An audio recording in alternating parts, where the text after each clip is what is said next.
আজকে বাংলাদেশের কোনো না কোনো এলাকায় আমরা বিভৎস কিছু মানুষের থাবা দেখতে পাচ্ছি। আমার মায়ের ইজ্জতের উপরে আমি এই থাবা দেখছি, মানুষের জীবনের উপরে এই থাবা দেখছি, জনগণের সম্পদের উপরে এই থাবা দেখছি। এমনকি দিশাহারা হয়ে তারা যখন হুঁশ ঠিক থাকে না, তখন নিজের লোককেও নিজেরা খুন করতে কুণ্ঠাবোধ করে না। কথাটি সম্পূর্ণ সঠিক নয় আর কি। এটা বিএনপিকে বিভিন্নভাবে বিএনপির ইমেজকে ক্ষুণ্ণ করার ষড়যন্ত্র হচ্ছে।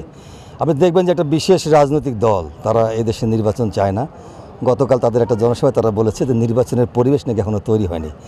আমার ধারণা যে এই ধরনের কোনো ধর্মভিত্তিক রাজনৈতিক দল যারা বাংলাদেশের গণতন্ত্র স্বাধীনতা সম্পর্কে বিশ্বাস করেই না, এই ধরনের রাজনৈতিক দলের কার্যকলাপ এগুলো আমরা এটা তদন্ত হচ্ছে যে আদৌ বিএনপির কারা কারা জড়িত আছে। যদি জড়িত থাকে তাদের বিরুদ্ধে সাংগঠনিক ব্যবস্থা হবে, এবং যদি তারা জড়িত না থাকে কারা এটা অপপ্রচার চালাচ্ছে আমরা অতি শীঘ্র এটা বের করবো ইনশাল্লাহ। অবশ্যই এটা অপপ্রচার, অবশ্যই এটা অপপ্রচার, কারণ বিএনপির ভারপ্রাপ্ত চেয়ারম্যান জননেতা জনাব তারেক রহমানের নির্দেশ মোতাবেক আমরা চলাফেরা করছি।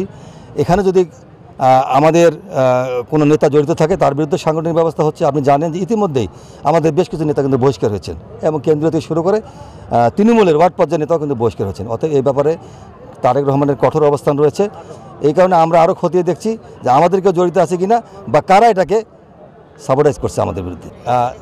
বিএনপির নাম ভাঙিয়ে বিএনপির সুবিধা নিয়ে যদি কেউ এই ধরনের সন্ত্রাসী কার্যকলাপ চাঁদাবাজি জড়িত থাকে, অবশ্যই তার বিরুদ্ধে সাংগঠনিক ব্যবস্থা হবে, এবং তার বিএনপি করার কোনো অধিকার নাই।